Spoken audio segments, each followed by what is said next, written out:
All right, so as mentioned earlier in the techniques and concepts section, the extended fretting concept can really take your voicings in an entirely new direction, both using clusters and also expanding the range, either with a high note fretted with the right hand or with a low note. In this performance study, this etude kind of does a little bit of both. Number one, it just creates a lush 6-note voicing that you just couldn't play with one hand alone. This involves using 2 fingers on the right hand to fret with. So if we take a look at our very first chord voicing, we have a B flat 6-9. And it's important to note in this particular etude, the structure of the voicings is identical as the chords move. I mean, regardless of the chord, the anatomy of the voicing stays the same in terms of the string placement. So what we have is a voicing, a fundamental left-hand chord voicing on the low E string and then on strings 4, 3, and 2. Every single chord voicing will play those same strings with the left hand. That leaves the A string, the 5th string, and the high E string, the 1st string, open for your right hand fretting embellishments. So if we take a look at the very first measure in this etude, we have a B flat, this is a B flat 6-9, played on strings 6, 4, 3, 2.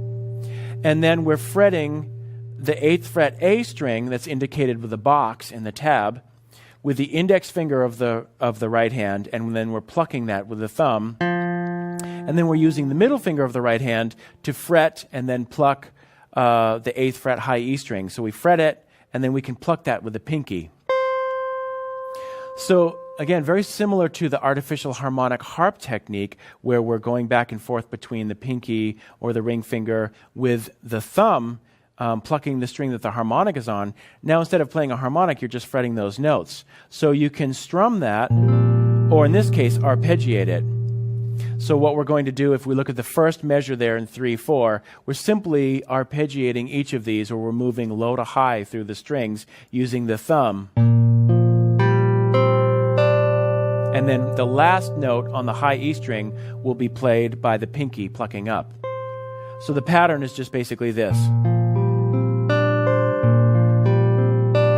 Thumb, thumb, thumb, thumb, thumb, pinky.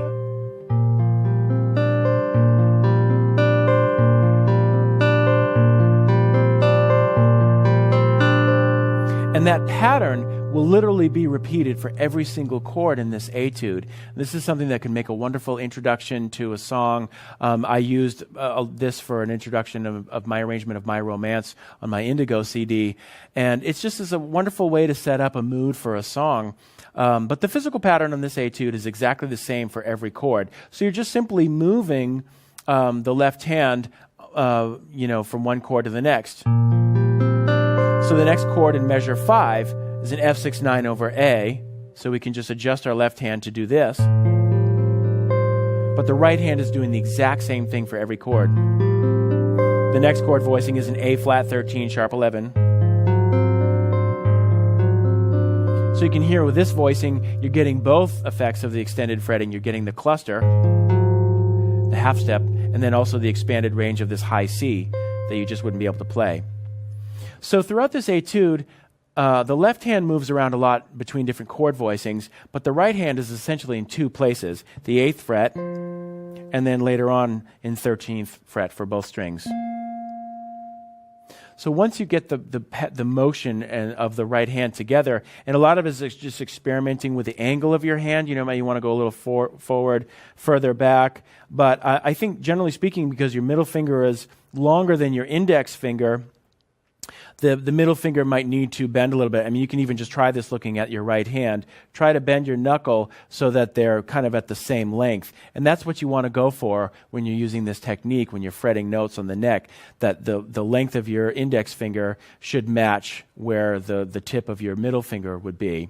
And then you just apply that to the fretboard. So if index finger is down, find your fulcrum point, or where you want to bend the middle finger, and then just apply it, and then pluck both of those with the thumb and pinky.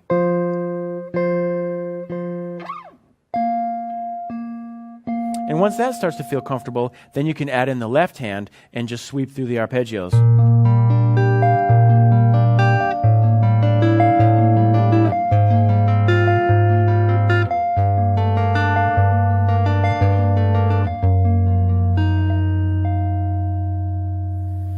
And then that's your platform to really dive into this technique full on and experiment with a ton of different cluster voicings with both hands and just see where it takes you.